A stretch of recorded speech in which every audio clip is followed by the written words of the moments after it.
Exkluzív interjút adott az M1-nek Peter Pellegrini, az egyik szlovák kormánypárt elnöke, aki bejutott az államfőválasztás második fordulójába. A politikus azt mondta, ha április 6-án őt választják meg, minden eszközzel fel fog lépni országa szuverenitásának érdekében. A politikus szerint a magyarok fontos szerepet játszhatnak majd az elnökválasztás végeredményében, ehhez jó alapot adhat a kormányok közötti kiváló kapcsolat. Tisztelettel köszöntöm a nézőket, és üdvözlöm Peter Pellegrinit, a szlovák parlament, valamint a második legnagyobb kormánypárt elnökét, államfőjelöltet. Dobrý deň, pán predseda. Jó napot kívánok! Az államfőválasztás első fordulójában nagyjából 5%-kal maradt le Iván Korcsok korábbi külügyminiszter mögött. Igen izgalmas volt ez az első forduló, hiszen sokáig önvezetett, aztán fordult meg az állás, a második forduló pedig április 6-án lesz.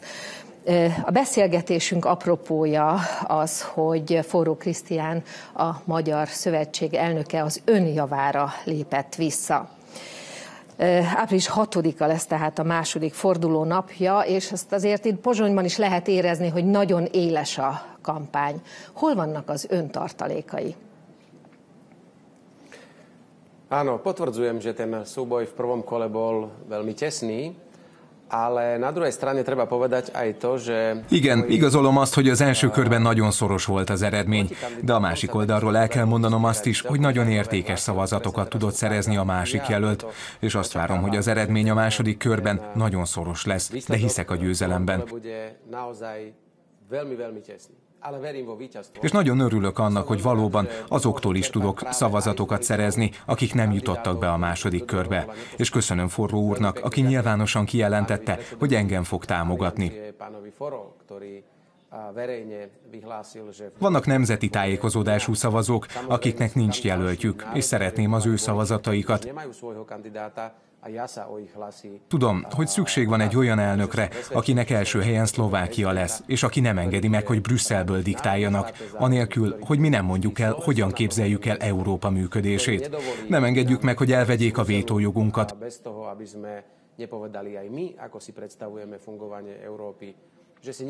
A békéről kell beszélni az elnöknek, nem a háborúról, és ez meg fogja győzni az embereket arról, hogy valóban 6-án győzelem lesz.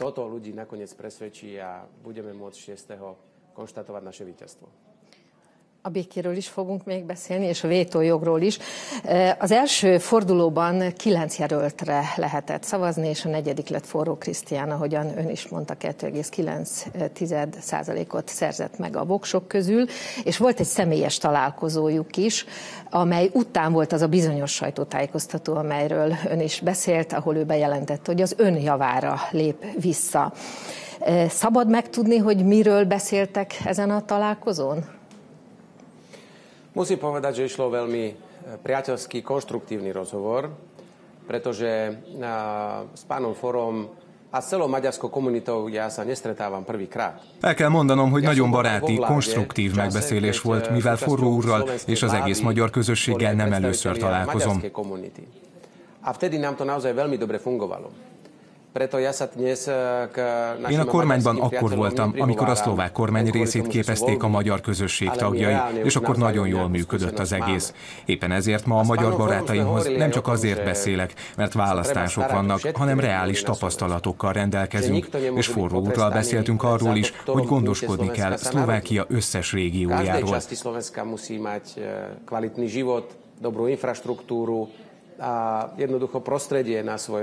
Senkit sem lehet büntetni azért, hogy Szlovákia melyik sarkába született. Szlovákia minden részén jó minőségű életszínvonal kell, hogy legyen, jó legyen az infrastruktúra, és olyan környezet legyen, amely fejlődni tud, és ez vonatkozik a déli részre is, ahol a magyar kisebbség él. Beszéltünk arról is, hogy valóban nekünk foglalkoznunk kell a nemzeti kisebbségekről szóló új törvényről.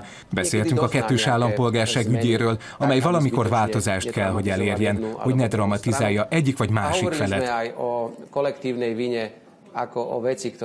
Beszéltünk a kollektív bűnösségről is, amelyre több évtized után fokozatosan kell valamilyen végleges megoldást találni.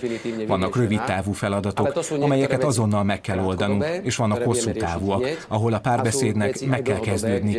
De hiszek abban, hogy Forró úrral és a szövetség többi képviselőjével és a szlovákiai magyar közösséggel fokozatosan úgy tudjuk megoldani a problémákat, hogy az együttélés problémamentes és baráti legyen, mint akkor, amikor én voltam miniszterelnök. Spolužitie bolo bezproblémové, priateľské, tak, aké bolo aj vtedy, keď som ja bol premiér a mojim A szlovákiai magyarok nagyon fontos szerepet játszanak az elnökválasztásban, és az ön riválisa is gesztusokat tesz a magyarok felé.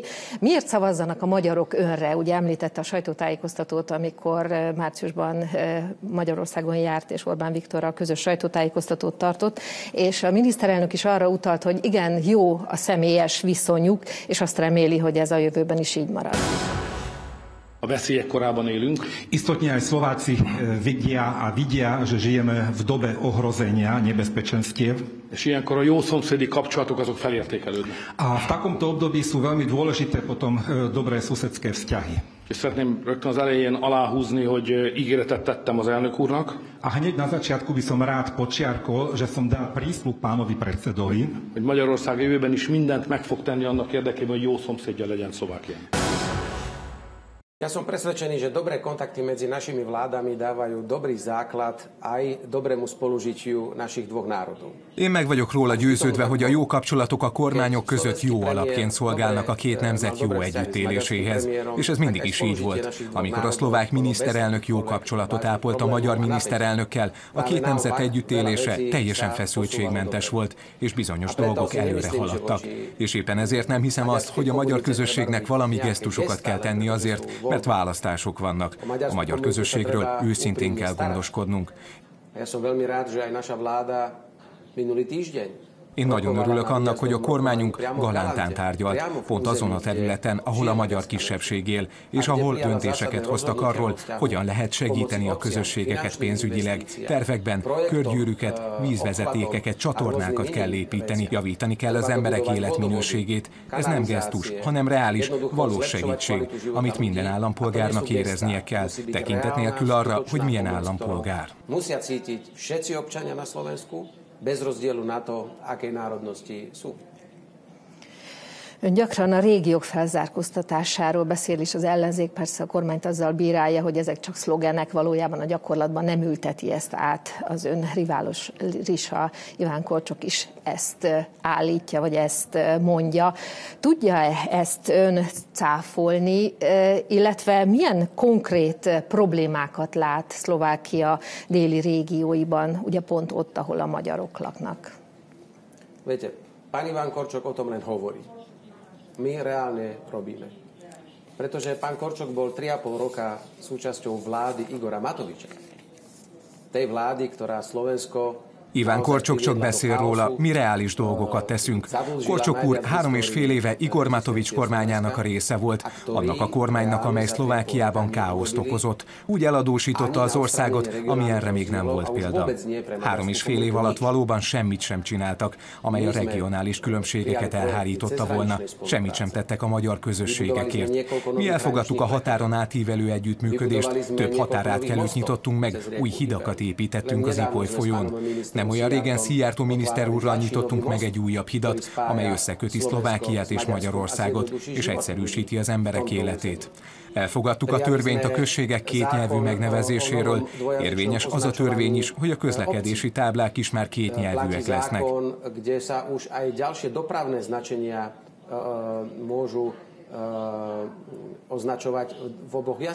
Ezek mind konkrét lépések, amelyek reálisan mögöttünk vannak, eltérően Korcsok úrtól, aki csak beszél ezekről, és azért beszél ezekről, hogy szimpatikus legyen a magyar választóinak Szlovákiában. És el kell mondanom azt is, hogy pont a magyar kisebbség képviselői igazolták azt, hogy amikor elmentek Korcsok miniszter úrhoz, és kérték, hogy a kettős állampolgárságról szóló törvényt módosítsák, elküldte őket, és azt mondta, hogy ez a törvény rendben van, és nem akart rajta változtatni. Tehát az embereknek valóban reális tények kellenek, és nem gesztusok. Musia ľudia si urobiť úsudok podľa reálnych skutkov a nie podľa slogánov a podľa nejakých gest. Az első forduló után ön azt mondta, hogy a többség olyan államfőt akar, aki a nemzeti érdekek védelme mellett áll ki. Ez azért Európában sokszor szinonimája a nacionalizmusnak. Mit gondol erről? Visszautasítom ezt. Každý správny premiér alebo prezident si musí uvedomiť, že síce jeho krajina patrí. Az elnöknek vagy a miniszterelnöknek helyesen kell tudatosítani, hogy az ő országa valóban egy nemzetközi közösség tagja, mint az Európai Unió és a NATO, de mindig ezeken a tárgyalásokon a nemzeti érdeket kell, hogy védje, és Szlovákia nemzeti érdekeit és állampolgárait. Nem szabad olyan előírásokat jóváhagyni, amely károsítja az országot.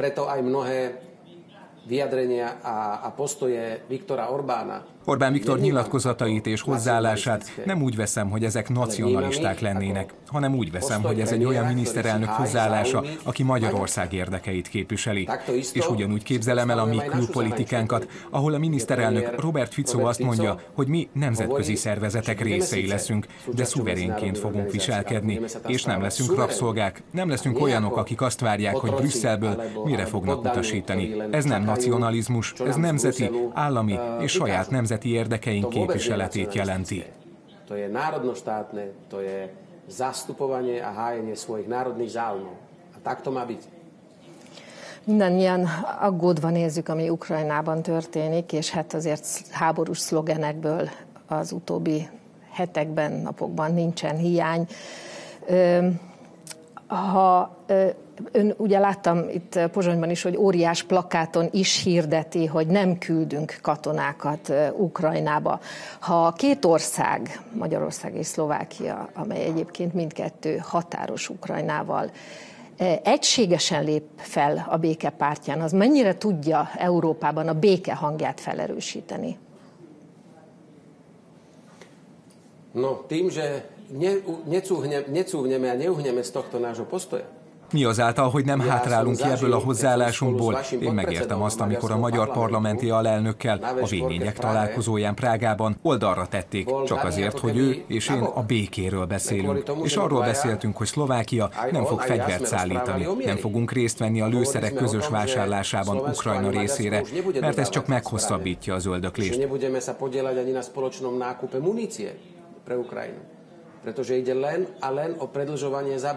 Nagyon világosan ki kell jelentenünk, hogy azonnal le kell állítani a lövéseket, le kell állítani a gyilkolást, és utána kell tárgyalni a konfliktus békés megoldásáról. De amíg nem fogunk a békéről beszélni, és arról, hogy leállítjuk a katonai dolgokat, addig folytatódni fog a fegyverek szállítása. Nem volt semmilyen eredmény 2 év után, és csak csodálkozom, hogy mind Szlovákia és Magyarország ezért a hozzáállásáért, amikor egyformán beszélünk, ahogy a Szent Atya Ferenc pápa is mondja, hogy szükséges a béke, és minket ezért kritizálnak, ezért vádolnak minket, hogy nem szeretnénk segíteni Ukrajnának.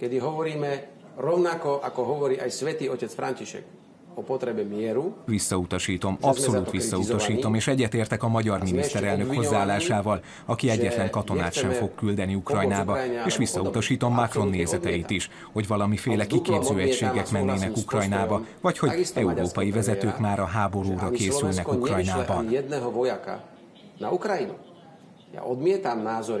Emmanuela Macrona o tom, že by nejaké jednotky tréningové alebo aj iné mali ísť na Ukrajinu. Alapvetően visszautasítom, és nem szabad, hogy minket a nagyok ijeszgessenek, és éppen ezért a békét még hangosabban kell hangoztatni, és további államokat kell megszereznünk, akik le akarják állítani ezeket. Tými veľkými a naopak tú myšlienku mieru musíme hovoriť ešte hlasnejšie a musíme na svoju stranu získať ďalšie a ďalšie štáty, ktoré chcú zastaviť toto krvi prelievanie. Az imént a V4-et említette, azért abban talán megegyezhetünk, hogy ez a szövetség látott már szebb napokat. Ön elnökként mit tudna tenni a javítása érdekében? Musím potvrdiť, že aj ja, keď som bol premiér, na vlastnej koži som skúsil. Igazolnom kell azt, hogy amikor miniszterelnök voltam, a saját bőrömön tapasztaltam meg, mennyire fontos az, hogy a V4-ek alapvető kérdésekben egyetértsenek. Ez ugye a migrációra vonatkozott, vagy egyéb kérdésekre, amelyek az európai költségvetéssel voltak kapcsolatosak, mert akkor erősek vagyunk. V4 predstavuje viac ako 10% obyvateľov celej Európskej únie. A V4-ek több mint 10%-át képezik Európa lakosságának. Borzasztóan bánt, hogy bizonyos tagországai a V4-eknek mindent megtesznek azért, hogy a V4 ne működjön. De azt hiszem, hogy fokozatosan vissza tudunk térni a jó működéshez, amit ön is említett, mert a V4-ek egysége azt jelenti, hogy nincs mindenben egyforma nézetünk.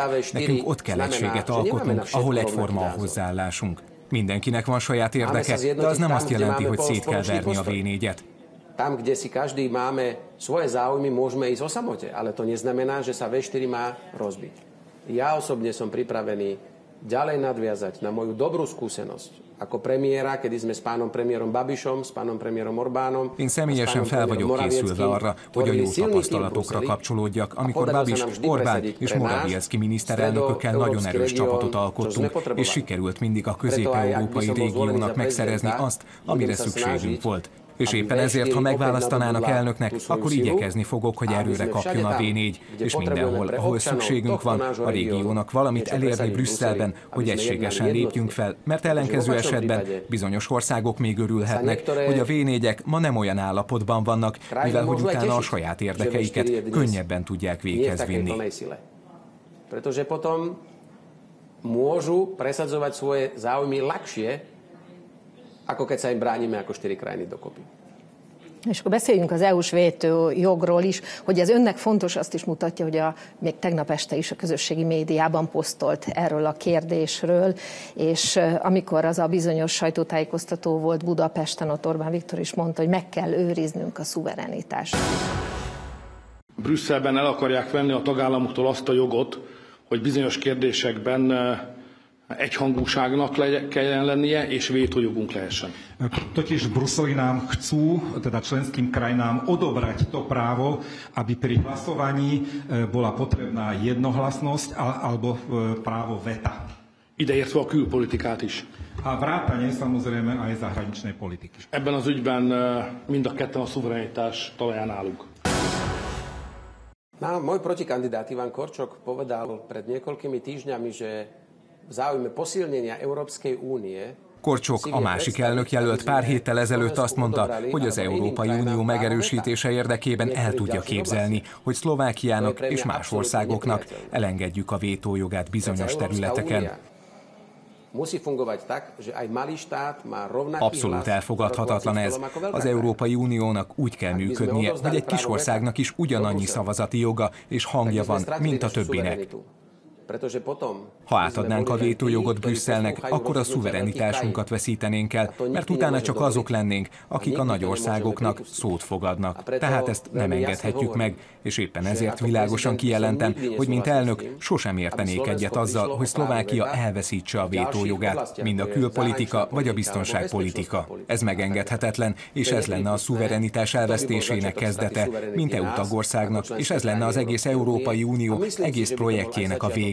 Mert utána nem működne, és nem tudnánk 27 országot ilyen konszenzusban fenntartani, mindenkinek meg kell állapodni.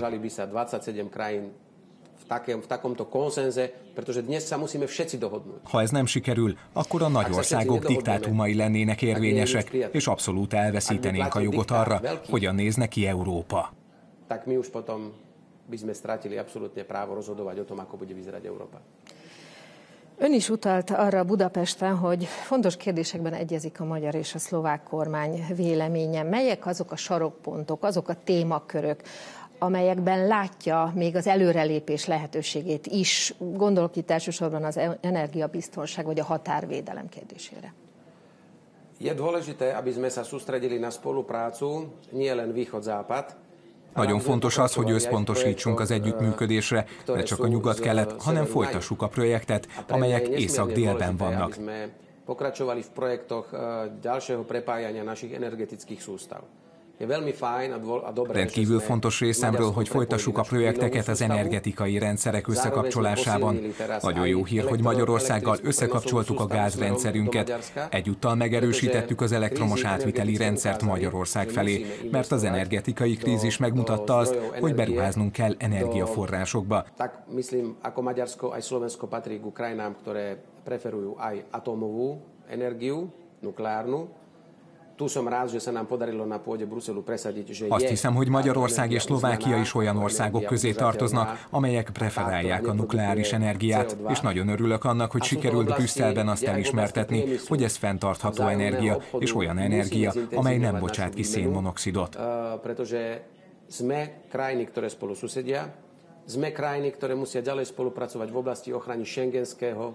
Az ipar és a kölcsönös kereskedelem területén intenzívebbé kell tenni a cserét, mivel mi olyan országok vagyunk, amelyek szomszédosak. Olyan országok vagyunk, amelyek a schengeni határvédelemben kell, hogy együttműködjenek. A szlovák rendőrök a magyar-szerb határon segítséget nyújtanak, ellenkező esetben a migrációs hullám hihetetlen mértéket érne el. És így folytathatnám tovább és tovább, mivel nekünk a közös projektekről kell beszélnünk, amelyek például a gyakorló repülők vásárlása, amelyet Csehországban gyártanak, de azt hiszem, hogy Magyarországgal közösen ki tudjuk bővíteni az együttműködést.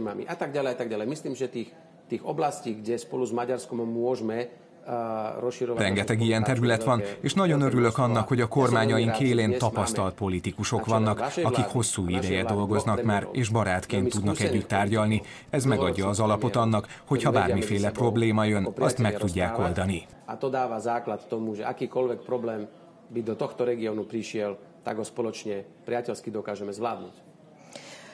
Robert Fico miniszterelnök ugye önt támogatja. Miben jelent ez előnyt, és ha szabad így is kérdeznem, jelent esetleg hátrányt is a választás szempontjából? Szociális demokraták vagyunk, mindketten azt szeretnénk, hogy olyan állam legyen, amely segíti az embereket, amely egy krízis idején be tud avatkozni, és senkit sem hagy segítség nélkül, ha problémái merülnek fel.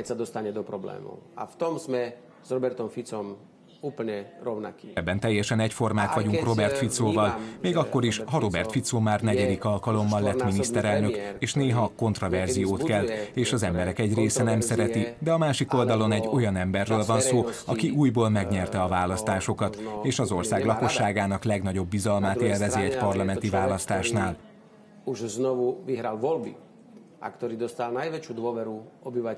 A kormány élén neki kell teljesíteni azt a programot, amelyet én is támogatok, mint koalíciós partner, és éppen ezért teljesen logikus az, hogy mint miniszterelnök támogat engem.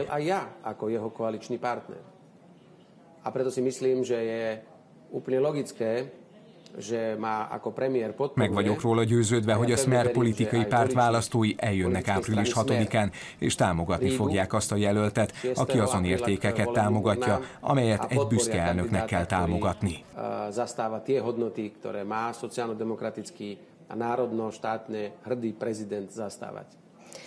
Van egy magyar közmondás, amely úgy hangzik, hogy a jó szomszéd jobb egy atyafinál. Orbán Viktor a találkozójuk után is arról beszélt, hogy a közös kormányzásuk idején megerősödött a magyar-szlovák kapcsolat. A közös kormányzásunk időszakában a két nép között a távolság csökkent.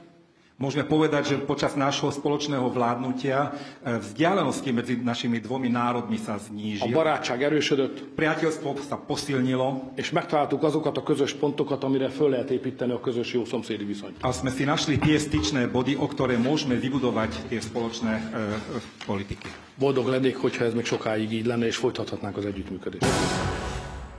A plne to podporujem, pretože poviem to inak. Bol som raz na stretnutí. Teljes mértékben támogatom, éppen azért, mert másképp fejezném ki. Egyszer voltam egy találkozón egy tőlünk keletre lévő országban, Kazaksztánban vagy Mongóliában, és ott megkérdeztem, hogyan lehet védeni egy ilyen óriási határt, egy több kilométeres határt az országban. A válasz az volt, hogy elég az, hogy jó barátok legyünk a szomszédokkal, és akkor nekünk nem kell védeni a határt. És igazolom azt, hogy a saját tapasztalataim szerint mindig, amikor baráti kapcsolatok uralkodtak, nem csak a nemzetek között, hanem a kormányok között, és nem merült fel semmilyen feszültség, és minden problémát, amely keletkezett, nagyon gyorsan, nagyon elegánsan és csendben sikerült megoldani, nehogy valami provokáció legyen. Mindig vannak emberek, akik meg szeretnék szegni a jó együttélését a szlovákoknak és a magyaroknak, és meg vagyok győződve róla, hogy ha jó az együttműködés a kormányok között, akkor nem lesznek problémák a két ország között. Köszönöm szépen a beszélgetést. Ďakujem aj. Všetko dobré prajem. Én is köszönöm, minden jót kívánok, és üdvözlet Magyarországnak!